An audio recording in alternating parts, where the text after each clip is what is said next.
اللهم صل على سيدنا محمد صلاة ترغب وتنشط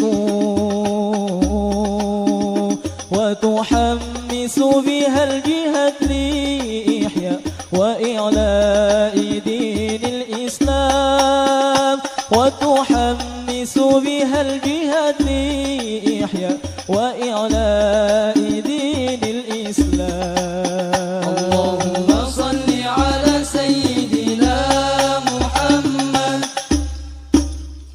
صلاة ترغب وتنشط وتحمس بها الجهة لإحياء وإعلاء دين الإسلام وتحمس بها الجهة لإحياء وإعلاء دين الإسلام. Assalamualaikum warahmatullahi wabarakatuh. Guru kita Al-Habib Munzir Al-Musawwar sudah menjelaskan tentang amar ma'ruf nahi munkar. Pemimpin kita baginda Nabi besar Muhammad sallallahu alaihi wasallam adalah tokoh yang paling sukses dalam melaksanakan amar ma'ruf nahi munkar.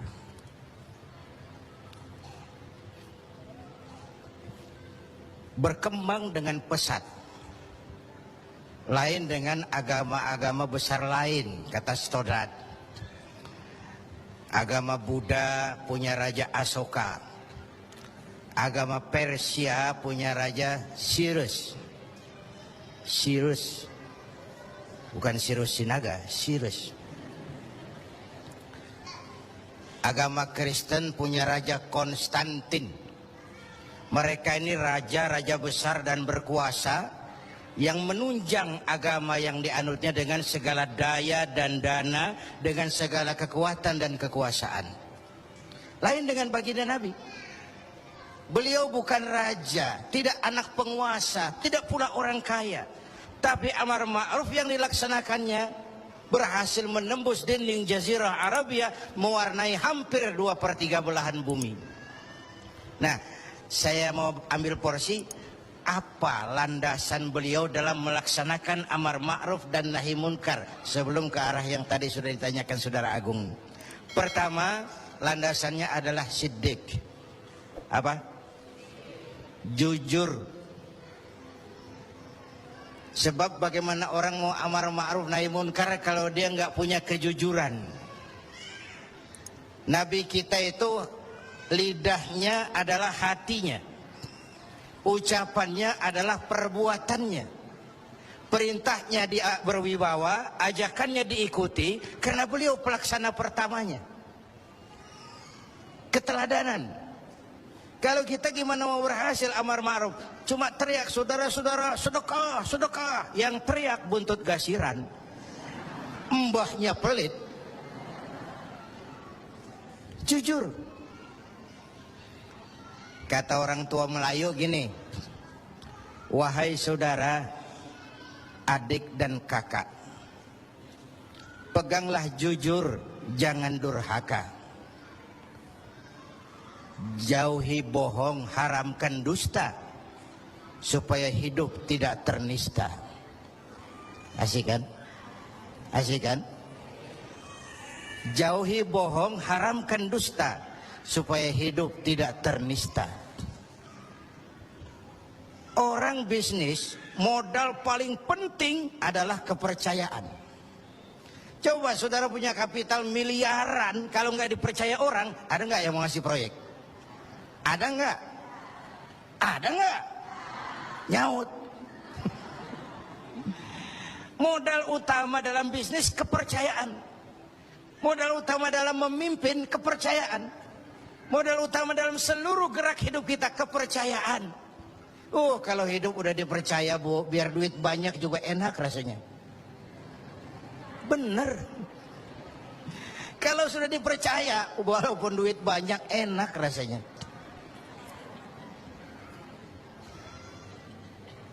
jujur. Bahkan ini modal utama kepemimpinan beliau. Bukan S3, enggak profesor, dokter, enggak. Al-Amin. Orang yang jujur. Dan itu yang kita perlukan sekarang.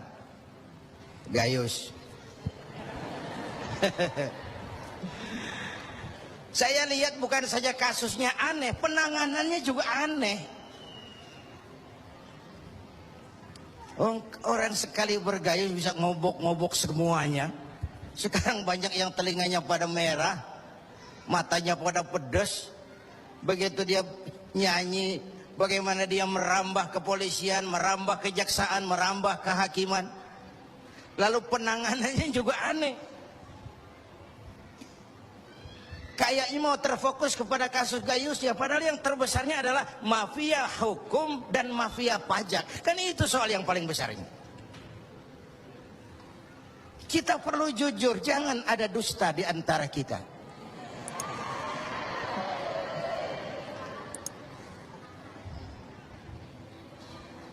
Apa tanda si bintang timur? Cahayanya terang sampai ke fajar. Apa tanda orang yang jujur? Hatinya mulia, ucapnya benar. Hatinya mulia, omongannya benar. Tidak pepat di luar, pancung di dalam. Menjegal kawan seiring, manis jika berhadapan, balik belakang lain bicara. Tiap hari kita ngadepin topeng. Topeng yang berkelip. Ini mukanya apa bukan sih? Ini omongannya apa cuma sekedar sebuah misi dan seterusnya. Pantas kalau satu saat seorang biang preman, mbahnya preman, datang menghadap baginda Nabi, dapat hidayah dia. Ya Rasulullah, saya mau masuk Islam, boleh enggak? Oh boleh. Mengucap syahadat. Selesai mengucap syahadat, dia bilang lagi, ya Rasul, saya kan sekarang sudah masuk Islam. Baik. Saya cinta Islam. Alhamdulillah. Saya cinta Anda ya Rasul. Bagus itu. Cuman saya juga cinta dosa. Ini aneh orang ini. Preman tadi ya. Saya cinta Tuhan ya Rasul. Saya cinta Islam. Saya juga cinta dosa. Saya belum bisa tinggalin di dosa. Saya suka judi, suka mabuk, suka zina. Marah baginda Rasul dengar ini.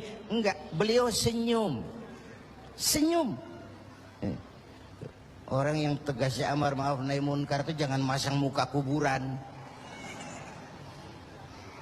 Manyun, muka ditekuk, jangan. Senyum. Lalu beliau bilang, lah Pak Sebi, nggak apa-apa dah. Cuman begini, Mas. Dari Jawa premannya waktu itu. Kamu suka mabuk? Hobi.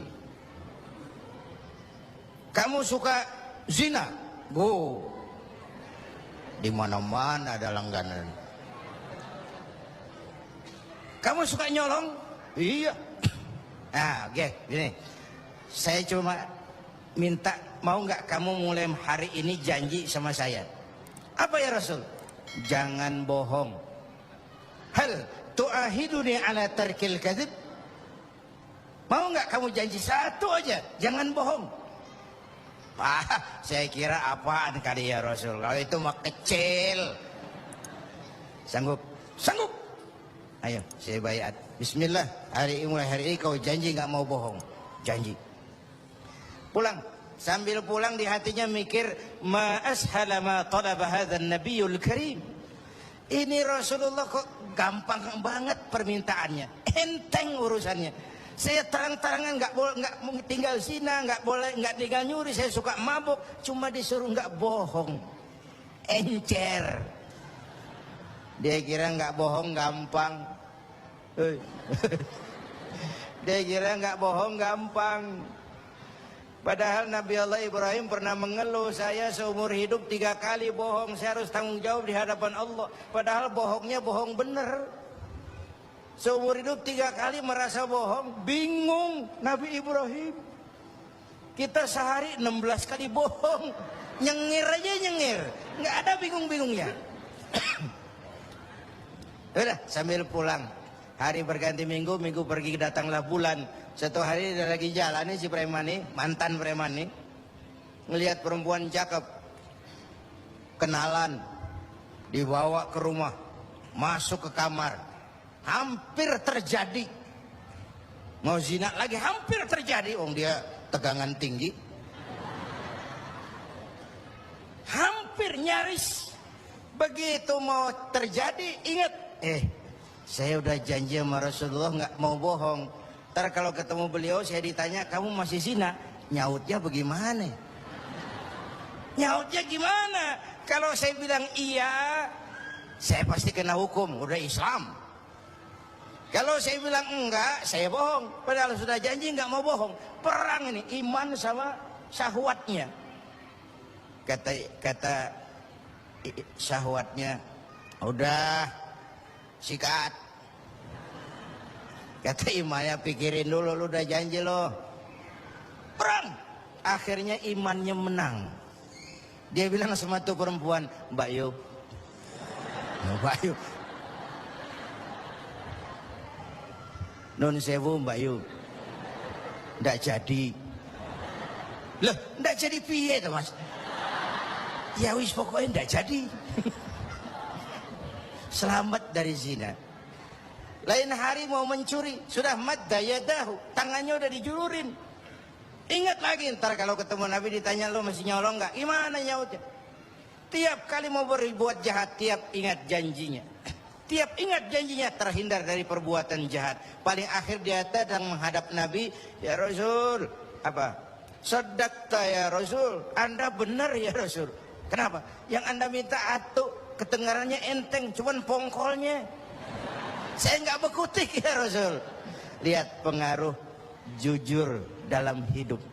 Kiai, mohon maaf kalau saya potong jawaban jujur Kiai ini. Nah, bagaimana dengan sifat dari hakim-hakim kita dalam memutuskan ini, Kiai? Ya, kita berharap mudah-mudahan mereka jujur. Perkara apa ini harapan hampa itu soal nanti dah. Yang penting kita berharap mereka jujur dan mempunyai rasa keadilan. Bapak Ibu hadirin yang saya hormati, ini satu dasar amar ma'ruf tuh, jujur. Yang kedua, tabligh, menyampaikan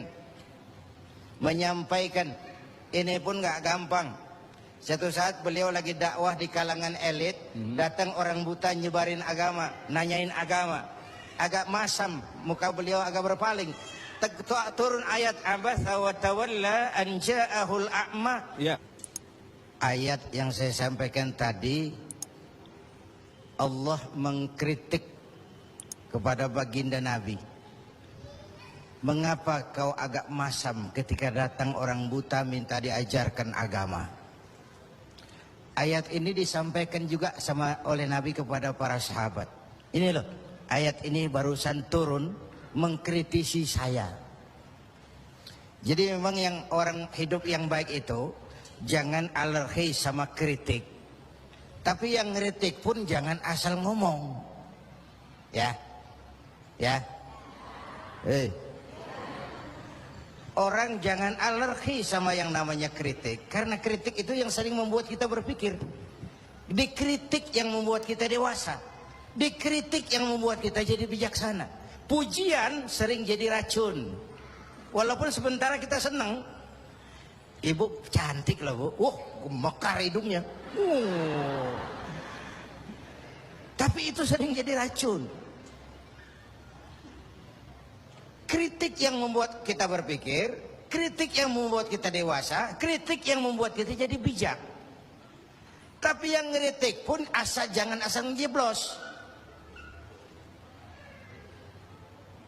Saudara hadirin yang saya hormati, kita nggak bisa ngukur baju kita pakai badan orang lain. Ini tolong, ini bahasa bersayap. Jangan ngukur baju kita pakai badan orang lain. Nggak sedang, ya, nggak sedang. Orang sering berada dalam sebuah situasi yang tidak semudah kita. Makanya Luqmanul Hakim pernah bilang sama anaknya, "Nak, kita nih kalau nggak punya prinsip bakal serba salah." Kok gitu Pak? Ayo kita buktiin. Luqman keluar sama anaknya bawa seekor keledai. Keledai kecil. Dituntun berdua. Lewat di tengah orang pada ngomong, anak sama bapak sama gobloknya. Bawa keledai bukan ditaikin, dituntun. Tolol. Nah, kamu dengar nak? Iya, sekali kita salah. Sekarang gimana Pak? Bapak yang naik, kamu jalan. Jalan. Lewat lagi di tempat orang ngomong lagi, bapak kagak tahu diri. Enak-enakan di atas keledai, anaknya disuruh jalan. Tega sama anaknya. Kau dengar nak? Iya, 2 kali kita salah. Habis sekarang gimana Pak? Kamu yang naik, bapak jalan. Lewat lagi orang teriak lagi, anak durhaka. Di bapaknya disuruh jalan, dia enak-enakan. Dengar nak? Iya Pak, 3 kali kita salah. Sekarang gimana Pak? Kita naikin berdua yuk. Naik berdua. Sampai di tempat orang banyak teriak lagi, anak sama bapak samanya ini. Tidak punya peri kebinatangan. Masa keledai kecil dinaikin berdua? Kejam. Nah, kau dengar? Iya. Berapa kali kita salah? 4. Habis sekarang gimana Pak? Sekarang keledainya nyok kita gotong. Gua pengen tahu orang ngomong apa.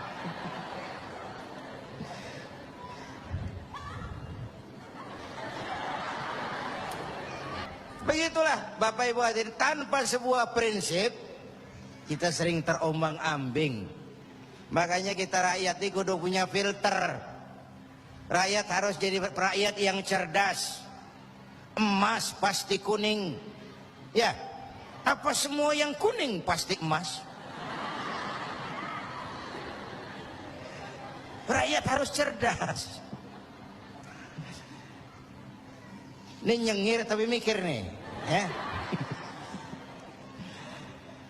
Bapak Ibu hadirin yang saya hormati, karena itu kembali kepada sifat menyampaikan, apalagi yang menyangkut hak orang banyak. Orang-orang tua Melayu bilang begini, mengapa orang menembak ungka? Karena merengguh buah embacang. Kenapa orang banyak celaka? Karena serakah dengan hak orang. Anak udang dimakan itik, itik berenang di air timpas. Hak orang jangan diusik. Kalau diusik badan terhempas, hancur. Karena yang menyangkut hakul adami, hak-hak manusiawi itu harus dipenuhi. Tabligh menyampaikan. Ini kan kadang-kadang dari atasnya bagus, di tengah jalan banyak tukang sunat. Turun ke tingkat menengah, ini jalur birokrasi, sunatin. Turun lagi ke bawahnya, sunatin. Turun ke gubernur, sunatin. Turun ke wali kota, sunatin. Turun ke camat, sunatin. Sampai ke rakyat, ujungnya doang dikit bener. Kebanyakan tukang sunat di negeri kita. Belum lagi kerja mubazir. Itu ada pepatah orang Melayu bilang begini, wahai kawan, banyaklah zikir, mengingat Allah, janganlah mungkir. Wahai kawan, banyak berzikir, mengingat Allah, janganlah mungkir.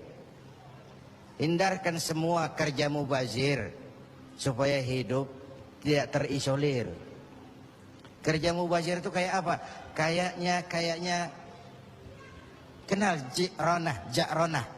Pernah dengar nama itu? 6 kilometer di luar Mekah itu ada Masjid Ja'ronah, tempat kita ngambil miqat ihram kalau mau umrah. Ja'ronah itu perempuan lugu. Lugu ya tipis-tipis sama bego dah. Bego tahu bego? Minum es ditiup, nah tuh bego tuh. Dia kira ngebul panas. Ini Ja'ronah kalau malam nenun kain, siang dia rusakin lagi. Supaya apa? Supaya malam punya kerjaan, nenun lagi. Siang dia rusakin lagi, malam dia tenun lagi. Allah sindir kita dengan peristiwa itu, wala takunu kallati naqadat ghadlaha min ba'di quwwatin ankatha. Jangan kamu seperti perempuan lugu itu yang kalau malam nenun kain, siang dia rusak lagi. Malam dia tenun lagi, siang dia rusak lagi. Jalanan udah bener-bener dipaculin. Supaya apa? Besok punya kerjaan dananin jalanan. Berapa banyak proyek Jakronah di Indonesia ini? Tahsilul hasil, mengerjakan yang udah beres. Kan kerja mubazir. Bapak Ibu hadirin yang saya hormati, ini soal tabligh. Yang ketiga sidik amanat, yang kedua amanat ya.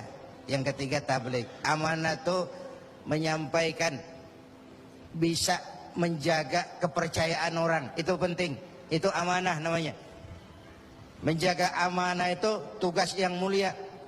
Sama saja kalau tadi Habib sudah menjelaskan, amar ma'ruf itu hakikatnya nahi munkar. Nahi munkar itu ya amar ma'ruf, cuma beda orientasinya. Tapi dalam pelaksanaannya, amar ma'ruf agak lebih tidak beresiko ketimbang nahi munkar. Kalau kita amar ma'ruf, paling-paling orang nggak mau, gitu aja. Orang kalau diajak sholat nggak ada yang marah insya Allah, tapi nggak mau ya gitu aja. Tapi kalau dicegah judi, dicegah zina, dicegah judi, oh bandarnya kuat-kuat sekarang ini. Bandarnya kuat-kuat. Jangankan kelas kita, hukum aja bisa dijual beliin. Perkara bisa dijual beliin. Saya tempo hari saya bilang, rakyat kecil kalau mau laporan kehilangan ayam, itu kudu jual kambing. Harga laporannya mahal. Nanti berperkara kepengen menang, mesti jual sapi. Cuma mau ngurus ayam hilang, kambing hilang, sapi lengit. Itu kadang-kadang ya kita nggak bisa, karena selalu ada permainan. Dan itu proses. Salah siapa? Ayo kita perbaiki sama-sama. Ini negara-negara kita. Kemerdekaan ditebus dengan keringat, air mata, darah dan nyawa orang-orang tua kita. Membangun negara ini kita biayai dengan uang kita rame-rame. Kita yang bayar pajak listrik, pajak mobil, PBB, uangnya dikumpulin bangun negeri ini. Saya ikut bayar pajak. Karena saya tidak rela kalau uang pajak itu digunakan cuma untuk studi banding atas nama jalan-jalan. Lalu dibikin slogan besar-besar, orang bijak bayar pajak, orang pajak ngemplang pajak. Ini bagaimana kayak ini? Kalau yang ma'ruf berjalan, tapi yang munkar juga berjalan, artinya kita hanya beramar ma'ruf tapi tidak bernahi munkar. Syauqi bilang dalam sebaik syairnya, famata yablughul bina'u yawman kamaluhu idza anta tabni wal akharu yahdimu. Kapan bangunan mau selesai? Kalau kamu bangun orang lain ngancurin. Orang Betawi bilang itu namanya kayak nimba kagak dibendung. Bagaimana airnya mau kering kalau nimba nggak dibendung? Kenapa? Yang ma'ruf jalan, yang munkar juga jalan. Maka amar ma'ruf nahi munkar harus ditegakkan secara bersama. Satu. Yang kedua, saya sepakat dengan guru kita Habib Munzir bahwa amar ma'ruf nahi munkar sesuai dengan bidang dan keahlian kita masing-masing. Jangan memaksakan sesuatu untuk hal yang memang bukan dunia kita. Saya dulu pernah mimpin partai politik. Dulu zaman jahiliyah. Belakangan saya menyadari politik memang bukan dunia saya. Walaupun partai politik perlu, tapi biarlah orang yang dunianya di situ saja yang mengurus politik. Saya lebih baik sama-sama Habib Munzir lah ngurus umat dan dakwah ini. Jangan memaksakan sesuatu yang memang bukan dunia kita di situ.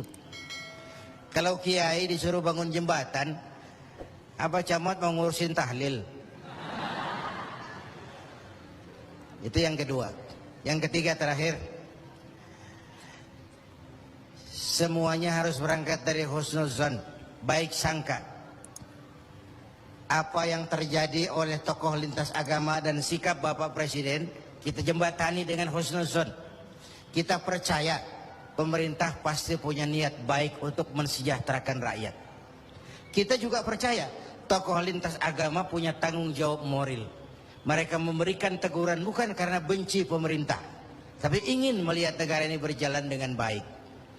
Saya ingatkan waktu PSSI lawan Oman, itu ada penonton yang namanya Ardi turun ke lapangan,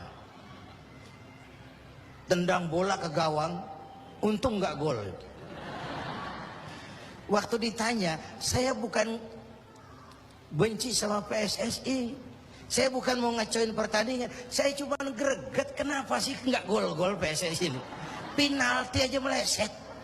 Capek saya greget. Nah, karena itu saya percaya para tokoh lintas agama punya niat yang baik, ingin melihat negara ini berjalan dengan transparan. Kita juga percaya pemerintah punya niat baik untuk mensejahterakan rakyat. Cuma tentu ada berbagai kendala dan diperlukan kesungguhan dan kejujuran. Sekali lagi, kesungguhan dan kejujuran.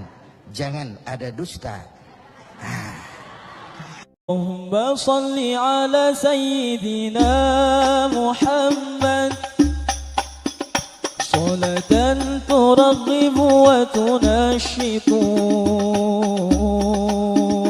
وتحمس بها الجهاد لإحياء وإعلاء دين الإسلام وتحمس بها الجهاد لإحياء وإعلاء دين